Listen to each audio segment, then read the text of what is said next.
Hello friends, मैं रानी कुमारी आप सभी का स्वागत करती हूँ। हम लोग पढ़ रहे हैं Indian polity book M Lakshmikanth की।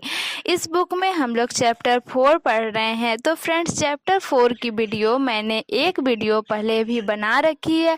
अगर आपने उस वीडियो को नहीं देखा है तो डिस्क्रिप्शन बॉक्स में उसका लिंक है, आप उस वीडियो को देख लीजिए। आज हम लोग चैप्टर 4 में पढ़ने वाले हैं की वर्ड्स इन द प्रीएम्बल। लेकिन फ्रेंड्स, उससे पहले अगर आपने मेरे चैनल को लाइक, शेयर और सब्सक्राइब नहीं किया है तो प्लीज़ मेरे चैनल को लाइक, शेयर और सब्सक्राइब जरूर कर दे। चलिए हम लोग देखते हैं की वर्ड्स इन द प्रीएम्बल। इसमें नेचर ऑफ द कॉन्स्टिट्यूशन में सोवरेन है, सोशलिस्ट है, डेमोक्रेटिक है, रिपब्लिक है, सेकुलर है, जस्टिस है, लिबर्टी है, इक्वलिटी है एंड फेटर्निटी है। चलिए हम लोग सोवरेन को देख लेते हैं। तो फ्रेंड्स, हमारा देश सोवरेन है। इसका मतलब ये है कि हमारा देश ना किसी की डिपेंडेंसी है और ना ही किसी का डोमिनियन है, और हम किसी को रिपोर्ट नहीं करते। डोमिनियन का मतलब क्या हो गया फ्रेंड्स? तो डोमिनियन कुछ इस तरीके से होता है फ्रेंड्स कि मान लीजिए एक कंट्री हेड पे है और उस कंट्री के नीचे बहुत सी और कंट्रीज हैं। अब उन कंट्रीज को सेल्फ रूल तो दिया गया है, बट कुछ चीज़ों में जाके उसके हेड कंट्रीज की परमिशन लेनी पड़ेगी, तो इसको बोला जाता है डोमिनियन। इंडियन इंडिपेंडेंस एक्ट 1947 जब पास हुआ फ्रेंड्स, उससे पहले हम लोग डिपेंडेंसी थे ब्रिटिश एम्पायर के।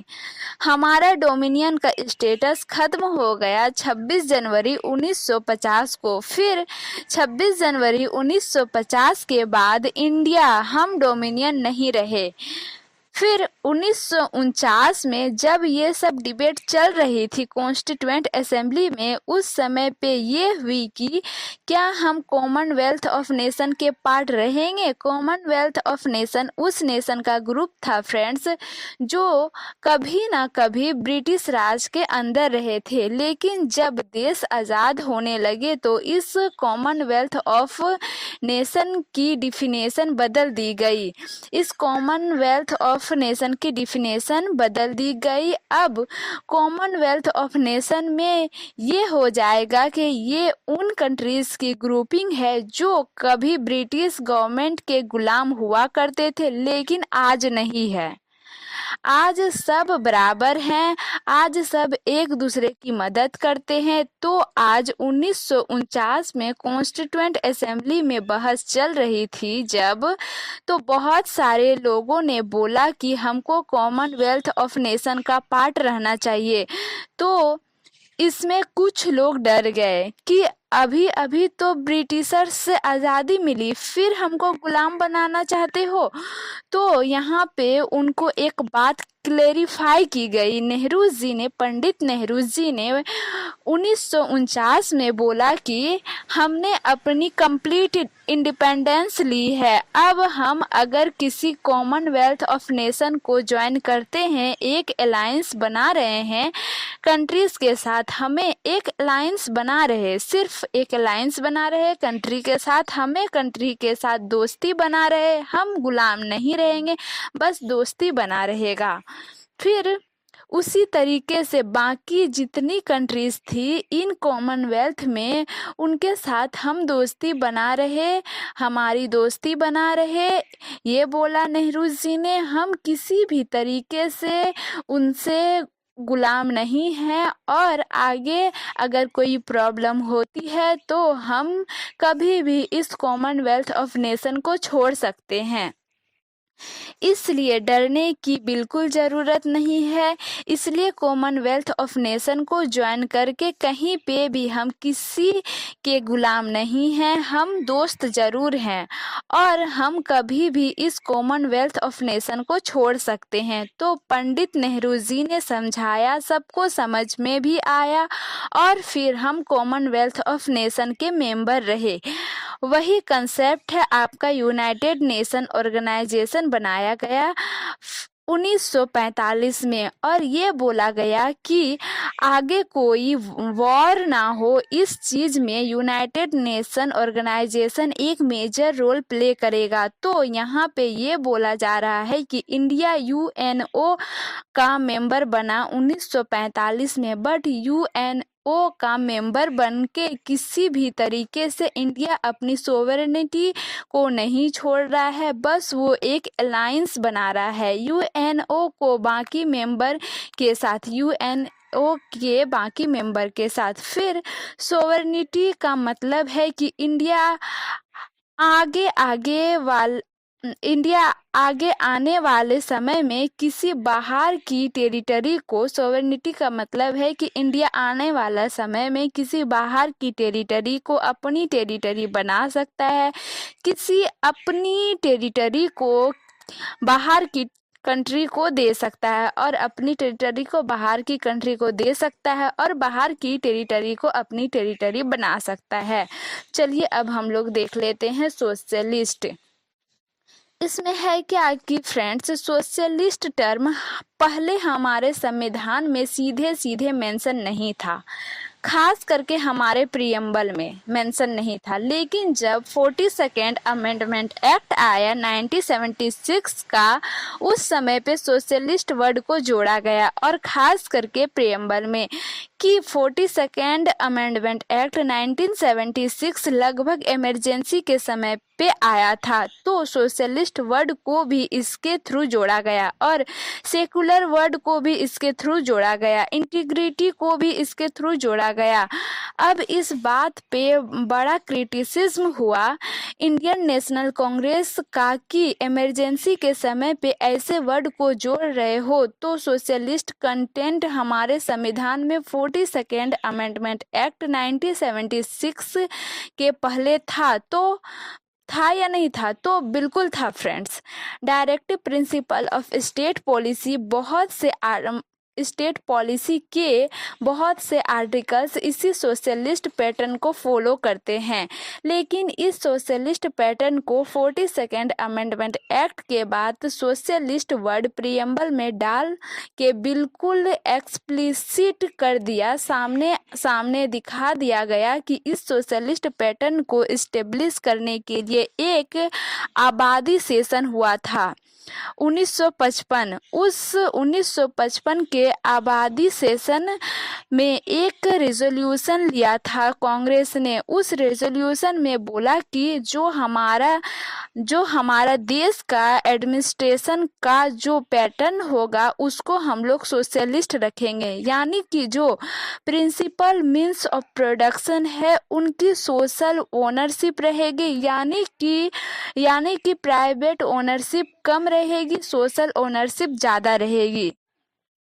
ताकि हम इस देश की दौलत को इक्विटेबली बांट सके, यानी किसी एक के हाथ में वो दौलत कंसंट्रेट ना हो जाए। खास करके इस सब चीज़ों को इस सेंस में कहा गया था, चूँकि बहुत सारे लैंड रिफॉर्म्स दिए गए थे आज़ादी के बाद, बड़े बड़े जमींदारों के पास बहुत सारा लैंड थे, गरीब आदमी के पास कुछ भी नहीं था, तो एक प्रॉपर डिस्ट्रीब्यूशन की बात कही गई थी। अगर सरकार को ये लगेगा कि किसी एक इंसान के पास दौलत ज़्यादा आ रही है तो इक्विलिबिलिटी दौलत उसके अपने पास रखी है, अगर इनइक्विलिटी दौलत उसने अपने पास रखी है तो उससे दौलत लेके बाकियों को दे भी सकते हैं। ऐसे बहुत से लैंड रिफॉर्म्स और ज़मींदारी रिफॉर्म्स सरकार ने किए थे, और उस समय तो ये रेजोल्यूशन दिया गया था इंडियन नेशनल कांग्रेस ने 1955 वाले अपने आबादी सेशन में। सोशलिस्ट की जब बात आती है ना फ्रेंड्स, तो दुनिया भर में अलग अलग सोशलिज्म है।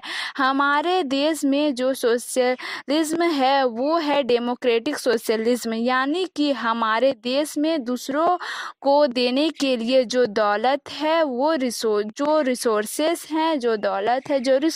है उनका सेंट्रलाइज कंट्रोल हो सकता है, लेकिन इसका मतलब ये नहीं है कि हमारे यहाँ पे प्राइवेट कंट्रोल नहीं होगा ही नहीं। इसका मतलब ये नहीं है।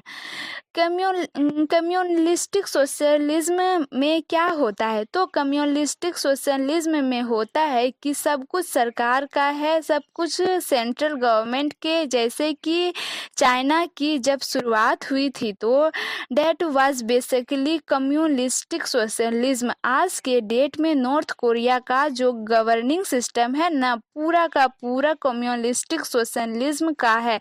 चाइना आज के डेट में कम्युनलिस्टिक सोशलिज्म नहीं रह गए फ्रेंड्स, क्योंकि यहाँ पे रेबिड ओनरशिप आ रही है। लेकिन नॉर्थ कोरिया में आप कह सकते हो कि एक तरीके से कम्युनलिस्टिक सोशलिज्म ही चल रहा है। सब कुछ वहाँ स्टेट के हाथ में है, मतलब जितने भी मीन्स ऑफ प्रोडक्शन है, डिस्ट्रीब्यूशन है, हर चीज़ का नेशनलाइजेशन है। पब्लिक प्राइवेट प्रॉपर्टी है, पब्लिक प्राइवेट प्रॉपर्टी है ही नहीं। लेकिन अब चाइना में, रसिया में सोशलिज्म की मायने डाइल्यूट हो चुके हैं। इंडिया में जो सोशलिज्म है वो डेमोक्रेटिक सोशलिज्म है, यानी कि जो ज़रूरी चीज़ें हैं लोगों के लिए, उस ज़रूरी चीज़ों पे सरकार कंट्रोल कर सकती है और लोगों में इक्विटेबली बांट सकती है। लेकिन देश प्रोग्रेस करे उसके लिए प्राइवेट ओनरशिप अलाउड है, इनोवेशन अलाउड है। तो ये हमारा वर्जन है डेमोक्रेटिक सोशलिज्म का। तो डेमोक्रेटिक सोशलिज्म का काम है प्रॉपर्टी, डेमोक्रेटिक सोशलिज्म का काम है पॉवर्टी को ख़त्म करना, ignorance, disease and equality of opportunity को ख़त्म करना। ये सब चीज़ें इसमें हो नहीं रही थी। तो यहाँ पे इंदिरा गांधी जी ने एक बार बोला भी था, हमारा जो सोशलिज्म है वो दुनिया के सोशलिज्म से अलग है। हम उन सेक्टर को नेशनलाइज करेंगे, उन सेक्टर को स्टेट का, सेंटर का कंट्रोल करेंगे। जहां हमको लग रहा है कि कंट्रोल करना ज़रूरी है, जहां पे कंट्रोल करना ज़रूरी नहीं है वहां हम कंट्रोल नहीं करेंगे। जैसे कि आज की डेट में भी फ्रेंड्स, अब नेकुलर सर्च से रिलेटेड जो सेक्टर हैं वो नेशनलाइज्ड है इंडिया में, उसमें किसी और का आना अलाउड नहीं है। नेशनलिज्म हम वहाँ करेंगे जहाँ हमको सही लगेगा। जहाँ हमको सही नहीं लगेगा वहाँ पे हम प्राइवेट चीज़ों को लेके आएंगे। फिर न्यू इकोनॉमिक पॉलिसी 1991 जब आई, जब लिबरलाइजेशन, प्राइवेटाइजेशन एंड ग्लोबलाइजेशन हुआ, उस समय पे नेशनलिज्म और ये जो सोशलिज्म वाला कंसेप्ट था इंडिया का वो काफ़ी डाइल्यूट हुआ। काफ़ी प्राइवेट इन्वेस्टमेंट को अलाउ किया गया, हमारे मार्केट को दुनिया भर के लिए खोल दिया गया। लेकिन फिर भी सोशलिज्म पूरी तरीके से डाइल्यूट नहीं हुआ फ्रेंड्स। आज के डेट में भी सरकार अगर चाहे, उसको लगता है कि नेशनल इंटरेस्ट में किसी एक मीन्स को पूरी तरीके से गवर्नमेंट के कंट्रोल के अंदर लाने की ज़रूरत है तो सरकार कर सकती है। कल हम लोग पढ़ेंगे सेकुलर और डेमोक्रेटिक। लेकिन फ्रेंड्स, अगर आपने मेरे चैनल को लाइक, शेयर और सब्सक्राइब नहीं किया है तो प्लीज़ मेरे चैनल को लाइक, शेयर और सब्सक्राइब ज़रूर कर दे। Thanks for watching. जय हिंद।